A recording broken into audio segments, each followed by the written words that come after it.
guys, welcome back. So it's March and that means it's Women's History Month. Now, I've already had the privilege of interviewing some pretty incredible women this month. And our next guest, well, she definitely doesn't disappoint. She is by far and away one of the most fun and entertaining interviews that I've ever had. Now, I'm not sure if you've had your first cup of coffee or maybe you're on your third, but either way, you're definitely gonna need it. Her energy level is infectious, and guys, I promise she's literally like on level 9. She's so much fun, but here's the deal. She's not just a one-trick pony. Oh no, this girl has it going on. She is not only an entrepreneur, but she's an inventor as well. And she also is a motivational speaker and a designer. Now, she refers to herself as the queen bee, and I have to agree, she's kind of the queen bee of everything. And no doubt, she's definitely the queen bee of giving advice. She's straightforward, to the point, and I promise you, this interview won't disappoint. Please may I introduce Queen Bee, Ashley Morrow. Hi, Ashley, how are you? Hey, I'm so good, Shawnna. How are you? Good, thank you for joining me. So I have Ashley Morrow. She is the self-proclaimed Queen Bee. She's kind of the queen of everything though, as I hear. So you have so many businesses, so many ventures, and you're literally knocking the ball out of the park. You have so many things going on. Tell us a little bit about yourself, Ashley. Well, thank you and for giving me an opportunity to come here and hang out with you today. I'm super excited. So I do a lot of different stuff, and it all sort of comes back to my first product that I invented. I have always had very sensitive skin, and then I was always like a sweaty kid, and I'm probably like a sweaty grown up too. So I invented a product called Alchemy. And so what Alchemy does is it creates a barrier on your jewelry that keeps your jewelry from tarnishing and then keeps your skin from turning green, from getting irritated. So this product started with just this idea that I had, and I just couldn't let it go. And I remember waking up one morning and looking at my husband and saying, if I don't figure out this product, I'm going to look back when I'm an old woman and I'm going to have a lot of regret. And so I started, the process of getting a formula together and getting a team together and making this work. And then in the middle of all of that, my husband died. Oh. And so trying to launch a product by myself through my grief takes me to Atlanta market, Dallas market, where I'm going and selling this product. And while I'm there, buyers would come, love my product, come, and they would say, you sure are cute for a big girl. Where do you buy your clothes? Well, first of all, that's super rude. You do not have to tell a big girl she's big. You can just tell her she's cute. She literally already knows. Okay. You don't have to tell her. Gotta love the honesty. Gotta love the honesty in the South. Like, just walk right up. Hey. Right. So it made me think about who is creating clothes for sort of grown-up women. So I started a clothing line, and then all of that evolved. It evolved into speaking. It evolved into coaching and consulting, which is one of my favorite things that I do for small businesses and municipalities and political consultants, is really sort of getting in there deep and finding out what their message is and who their core audience is and changing that. And then I started a retail incubator, which grew into a full-blown crazy women's boutique that blew up during the pandemic. And everything that we do is about her. It's called the Shops at Coldwater. We have an app called the Shop Shoppers. This place is insane because everything we do is about her. The men's gifts that we sell is for her to buy for him. The temperature that we set our store at is totally about her. And so it's really exciting to get to be involved with something that's totally about women. And then I'm somewhere else. I own 2 insurance agencies. So my life is very strange. I should probably be studied, maybe even diagnosed, and my dosage up. But it's really a lot of fun. It's a lot of fun to be me. It's a lot of fun to connect with the public and really interesting characters that I get to connect with. And I gotta say, life can be good on the other side of bad. I'm in a really great place right now. That is just an incredible story. I mean, number one, to launch a product is challenging in itself, and needless to say, for countless people that have tried. But to do it on top of or in the middle of launching it and then to lose your husband, that is just unreal. And to power through that, what do you feel like kept your strength and your ability to hold everything together? What do you think kept you going? Well, I think part of it was my deceased husband, knowing that he would literally find a way to come back and be like, heifer, you got to get it together. I mean, tough love program. And then just knowing, I think that entrepreneurs are made of something different. Entrepreneurs are the people that get in the rowboat to go after Moby Dick and they bring the tartar sauce. That's right. Right? They're the ones that have these dreams that never go away, and they have this drive. They're the people who work 18 hours a day for themselves so they don't have to work 8 for someone else. Entrepreneurs are just made of something different. Because let's be honest, sometimes being an entrepreneur is the biggest beatdown in the world. And I tell all of my clients, if you don't think about burning your business to the ground twice a month, you're not in it enough. You're not worried about it enough. You don't love it enough. You don't think about it enough. And so I'd like to think that it's that entrepreneur spirit that made me say, this can't be the last stop. There has to be more. I trained for more. I went to school for more. My community expects more. And then figuring out the way to get out of the floor and to get off your knees and make that happen. And it's not easy. I'm very lucky that I had people in my life who said, your life is worth more than the grief you're going through right now. And to be open enough to hear that, because people can tell you that all day long. You have to hear it. You have to receive it, right? Like I have to let that be something that I receive and hear and that sits on me. And I was just very lucky that I had people from all walks of life, from all corners of the world, tell me that my life was worth more than my grief. And that really helped me sort of move past where I was and to get back up and figure it out.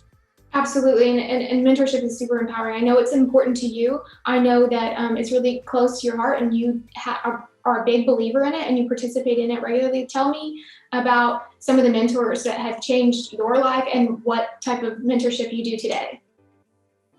So it's interesting. I tell people all the time that when I look back on my career and who shaped my career, it was not women. And I find that so surprising as someone who speaks about women in business and being a female business owner. All of my mentors were men, and truly white privileged men who said, I think you deserve a seat at this table. I want to help your career. I want to help move you forward, who really, shared a lot of expertise and wisdom and advice and really gave me seats at the table that I had not earned yet. I was very, very lucky, which makes me realize as a female mentor now, what does that look like for me? And I think I know what the issue is. So there was a study that came out a couple of years ago, and it was talking about when a job is posted, they have what's required and what they prefer. If a man, according to the study, sees that posting, he will apply for that job if he meets 50% of those qualifications. A woman will not apply unless she meets 80%. And it's because women never think they've done enough. When I decided I wanted to be a speaker and I wanted to be a business owner, I decided, when was I going to be enough? Was it going to be when I made 6 figures? Was it going to be when my product was featured on television? What was ever going to be enough? And it's never enough for women. We never feel quantified, qualified to do what we see our male counterparts should do. And at some point, you just have to suck it up and say, I kind of know some stuff. I'm willing to tell you some of the stuff that I know. Because if we don't, we can't just lean in. We have to lean back a little bit and make sure that we're taking her with us and that we're giving her an opportunity. One of my favorite people that I've mentored, she's now actually my store manager. She was in college. I was speaking to her class, and she came up to me afterwards and she said, I had every single personality pegged until you opened your mouth and you surprised me. And I was like, oh, okay. And she walked away and I was like, you're like, that's the best compliment. Or was it? I was like, I don't know that I know what that means. So I call her professor, that sort of gets her on, my radar screen. And she tells her professor, I want to work for her. That's awesome. And I said, you're bold enough to come to me and say that. Let's do that. And now she is a very trusted advisor. I hired her straight out of college, and I make sure she has a seat at the table. When my clients, it is very, very rare that I have a client meeting that she's not allowed to come into, because how is she supposed to grow into a business owner if she has a very limited scope of what she's allowed to be a part of? And so I think part of it is letting people in your space know that this person is important. And if we want her to be a part of our community moving forward, we have to develop leadership now. We can't wait till they're old enough to say, yeah, I think I want to run for public office one day. Or yeah, I think I want to open a business one day. We need to develop her right now. That's right. She needs those skills and that sort of, opportunity now for growth. she's going to learn from your ups to your downs, watching all the things that you go through, and then learning how you handle yourself in those situations. And those are going to be the things that end up preparing her for that future leadership role. Essentially, you're Absolutely. Right. What a tremendous example, and what a tremendous story. What's her name? Her name is Alyssa, and she is the most fabulous. When Alyssa came to me, she said that she had her life sort of segmented into plan A, plan B, plan C, plan D. Plan A was I'm going to graduate from college. Plan B is I'm going to get a job. Plan C, I'm going to get a better job. And then plan D is I'm going to start my own business. Wow. And then after mentoring with me and being a part of my mastermind classes and my business boot camp classes, because I always let her come and have a seat at the table so she can learn and be exposed. She doesn't even have to talk. It's the exposure to all of those different things. She said after the first mastermind class, she said, my plan D is now my plan C. Mm-hmm. That's incredible because she had no idea that she could do it. That's insane. No one had ever really told her, you don't have to be 40 to start a business. Right. You don't have to be like, everything can't be perfect. If you wait till it's perfect, you will never, ever, ever start. When is there ever a good time to jump off the cliff? Literally never. There's never a good time to jump off the cliff. You just have to do it. That's tremendous. Like it's so true. And I've heard you, you just mentioned things in the past about kind of a younger community of women and how things are just different in today's world of just being aware, socially aware of everything. But yet we still kind of find ourselves in a little bit of a bubble. How do you feel like you've witnessed kind of the older generation and the younger generations and what's going on in today's world of communication and finding confidence with kind of navigating that world? I think that women now, when they are empowered, have learned how to communicate without ostracizing. Mm-hmm. And so when you can learn to communicate, to connect, like sometimes we think that being empowered and being able to speak truth to things means that we get to say anything and everything that we want to do. But really, it's all sales, right? It's all trying to get you to be on my team and trying to get you to be on my side. And I'm not going to be on your side if you beat me over the head with it, right? So learning to communicate, to connect, I think that women, and I think that Southern women are really good at this, learning to communicate in a way that is so compelling that it's hard for me to not root for you to win. And I think that women are learning how to command boardrooms in a way that communicates connection, that communicates and fosters a winning workplace. I think that women are learning to do that all across the board. I feel like that has always been a secret to my success is, now I can tell you the truth and hit you over the head with it, and you're probably going to cry and you're probably not going to like me too much. That's what happens when you pay me money to be my client, because we're going to change you from the inside out on that. But if I'm trying to lead a group of volunteers, I can't hit them over the head.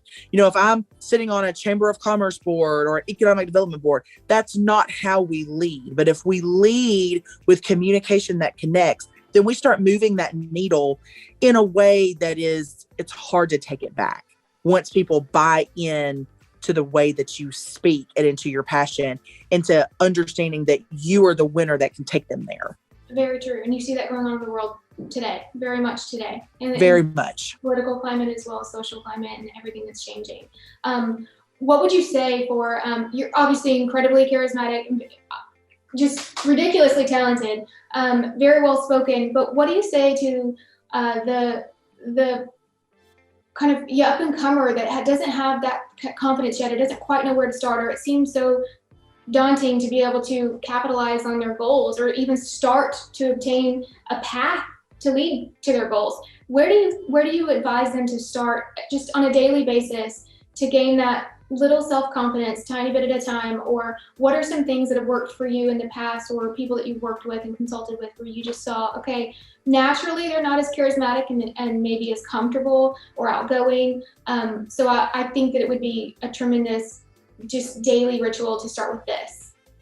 What would that be? So I think one of the things that I do that I feel like makes me feel very centered and grounded and a lot more confident is I read everything. Mm-hmm. And I read things that infuriate me, and I read things that inspire me, and I read things that make me go, I'm not totally sure that's right. And then I go fact check it. Okay. So I think that reading and experiencing things that challenge what you know. I went through an unconscious bias training seminar a couple of years ago, and it blew my mind. My partner in this training was a Black man from Alabama, and we had 5 choices that we had to choose whose life we thought we would trade places with. And it gives you just a little bit of information, but not so much information that you have all the facts. And so basically what happens is your bias, this unconscious bias that you have, fills in the blanks. Yeah. And the one that I thought was the worst, he thought was the best. And I said, why would you think her life seems the hardest to me? The absolute hardest. And he said, it has to be easier to be her than to be a Black man in Alabama. And when you hear stories like that, obviously I'm not a Black man in Alabama. All I got is I'm in Alabama.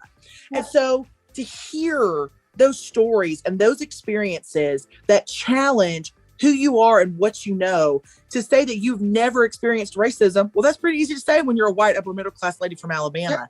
But to hear those stories and to really let them become a part of who you are, when you have a wide knowledge base like that, it is very hard to take that away from you.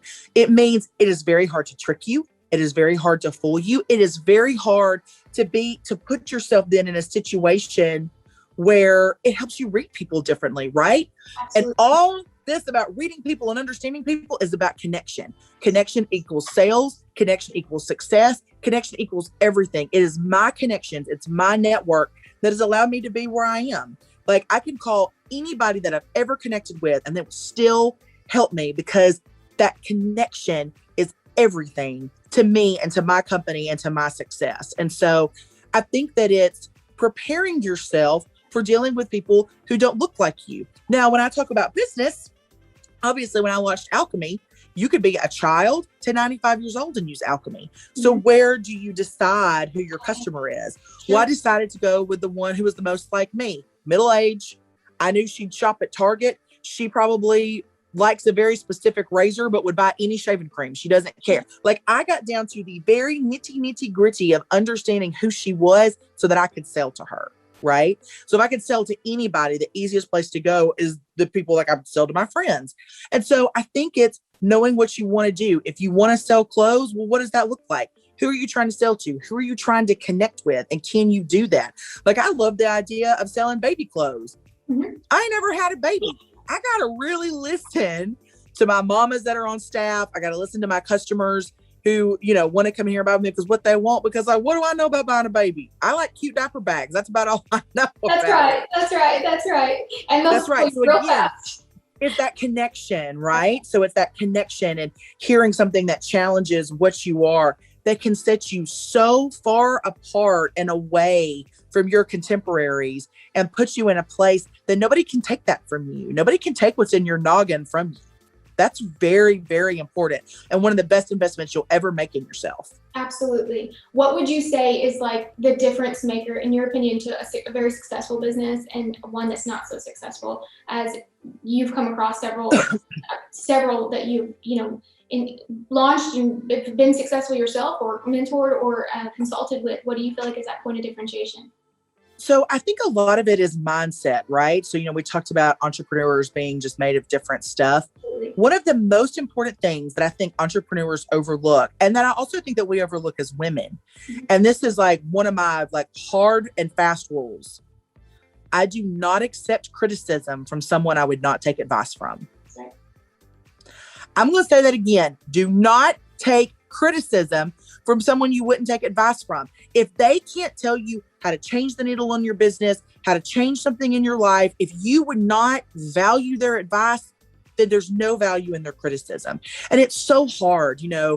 One of the big things that I do to drive sales for my business is I do these Facebook Live sales. And it's me and my chubby tail up here talking about front butts and back butts and being self-conscious about our arms. And you know what? It is so hard, even for an extrovert like me, to be that vulnerable and to put yourself out there like that. And so you have to know from the beginning that there has to be a line. And my line is, if I wouldn't take advice from you, I'm sure as hell not going to take your criticism. And so I think that's the difference. I think it's your mindset. It's knowing that you're going to succeed, and it's thinking about it all the time. Like, what is it? There is actually a pretty significant link between anxiety and entrepreneurship.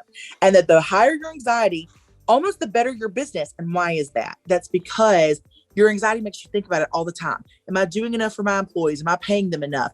Am I doing enough to motivate them? What can I be buying right now that I could offer as a loss leader to get my people to come back? Am I doing my lives at the right time? I could go on and on and on and on with the list of things that I worry about for my business. But it's that drive that changes your business. So if you don't have the right mindset to be able to drive it to success and then get there and figure out what to do with it, you're already sunk before you started. So you've really got to like dial in on that and what that looks like and feels like before you ever get started. I feel like you just came up with like my next 9 graphic tees. I'm gonna just use those. I'll pay royalties on. Don't worry, I'll definitely, we'll cut you a check. But I mean, there are so many good one-liners in there. I completely agree. You just described my life to a T. And again, the purpose of these videos is to feel like you can connect with someone.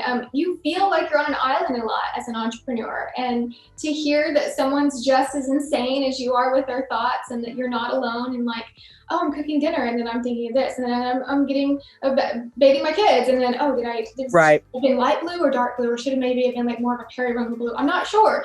Who cares about blue? That's the average person, you know. But as an entrepreneur, you become obsessed with what's next, what's right, what's wrong, because you have a passion for what you're doing and you want it to be right.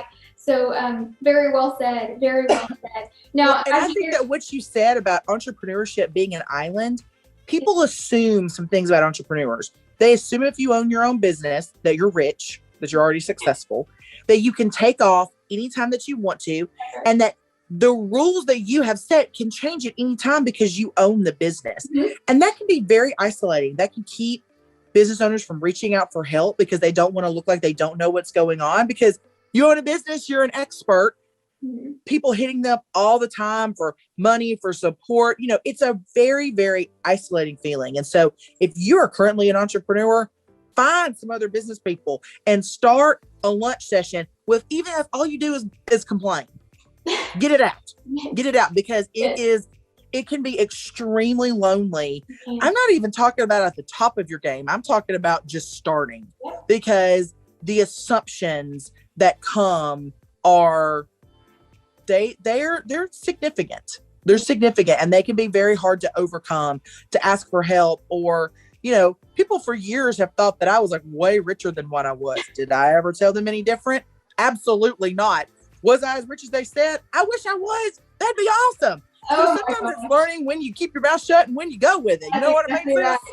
Cue smoke, cue mirrors. That's always our favorite saying. That's right. Yes. That's right. Mirrors. Go ahead.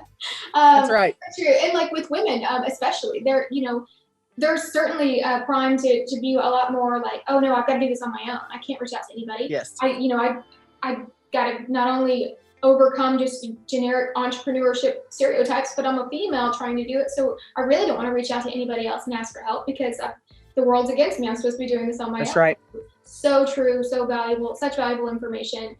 You have, now I hear you live in Alabama. So I hear you went to University of Alabama, Roll Tide. I did. Roll Tide. Awesome.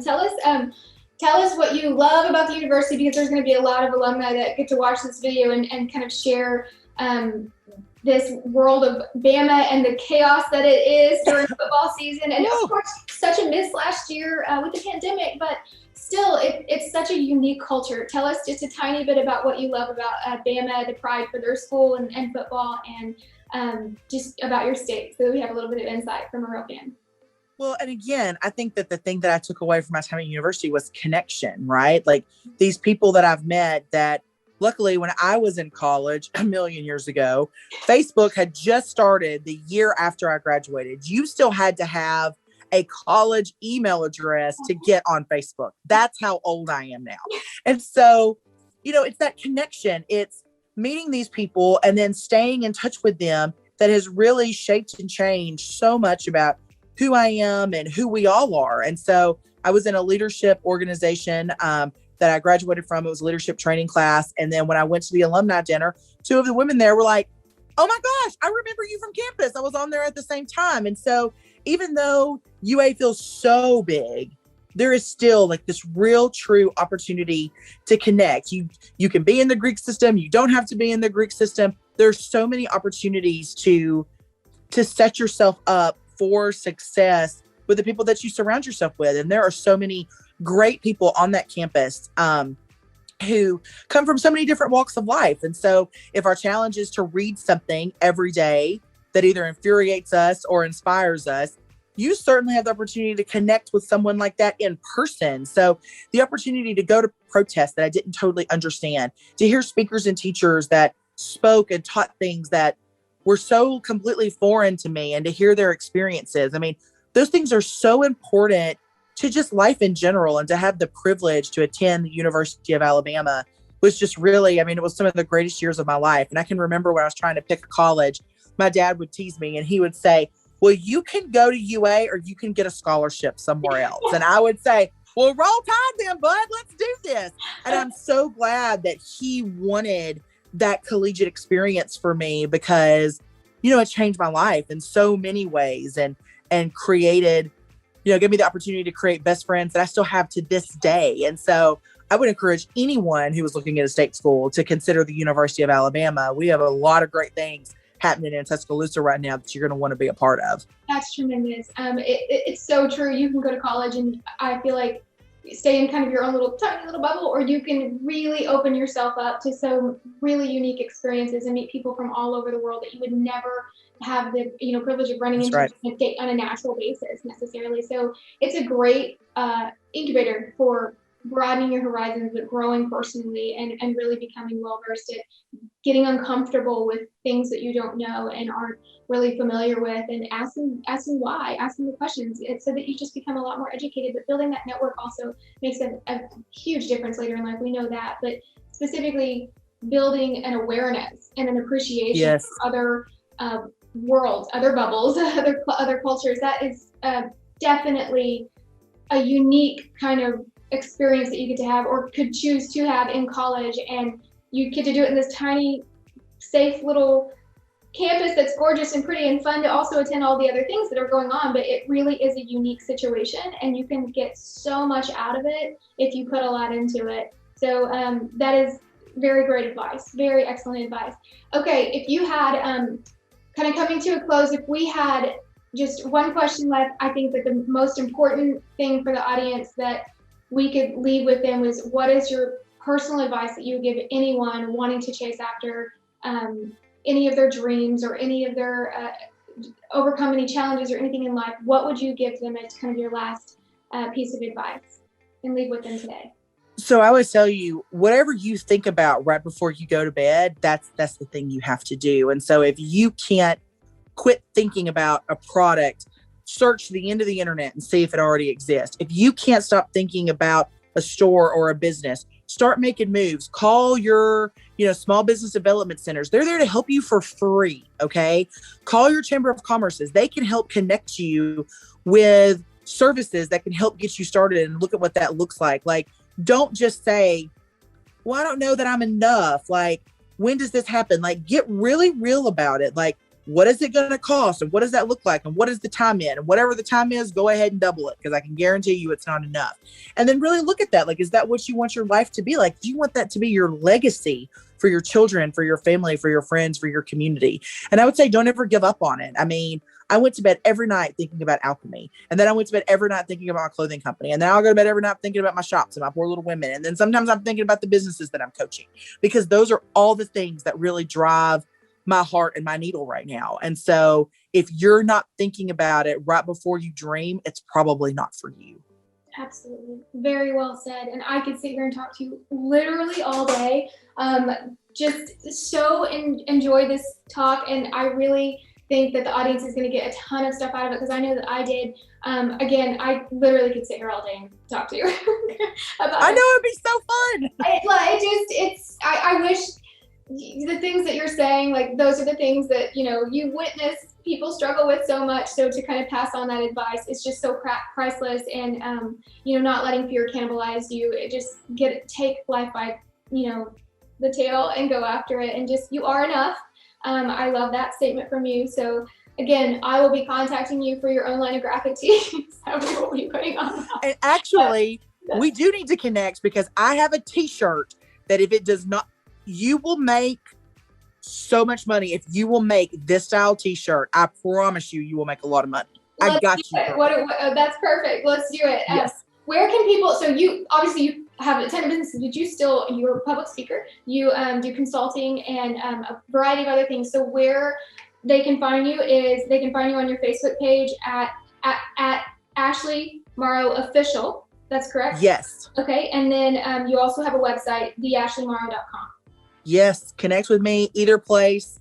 I'd love to hear from you. I get so many great stories from around the country. I've shared before that I had a mentor one time who just really sort of destroyed a lot for me in just one quick sentence. And so when I share the story about some of the words that he had sort of laid over me, I will have people message me and say, well, I have a Darren, but he does. His name is my mother, and I have a Darren, but it's my husband, or I have a Darren, it's my sister. And so I think that being able to share, and that common grief and that common joy that we can feel. And I'll tell you what, I think that there's so much to be learned and shared in failure. I mean, I feel like sometimes as entrepreneurs, we only want to talk about success, Sure. but where have I learned the most is when I was down. I mean, that's where you learn what you're made of and what your community is made of and what you can do from there. And so I love to connect with people on there, and I love to hear their stories, sad and happy and big and small, because I think they're all really important because they shape what happens next, right? All those things that happen are determines the next step that we take in the direction that we take it. So yes, please connect with me. I promise it's a lot of fun. Yeah, you can't tell from today. Absolutely. Without question. Well, thank you again for being a part of this. And we really appreciate the advice that you've given. And we hope to see more of you in the future and connect again. So thanks so much, Ashley. Thank you for including me. Good to see you, Shawnna. Thanks, Ashley. I had so much fun. You were such a blast and so honest and candid, and we certainly appreciate it. So I said she wouldn't disappoint, and boy, did she deliver. Her words are not only thought-provoking, but most certainly compelling. So please reach out to her. She would love to hear from you. And I'll post her social links as well as her website down below. Now, as always, if you all know of a game changer that you would like to nominate, please let us know. Especially during Women's History Month, we would love to spotlight women that are just making a difference. So please reach out to our team, and we will hopefully see you guys soon.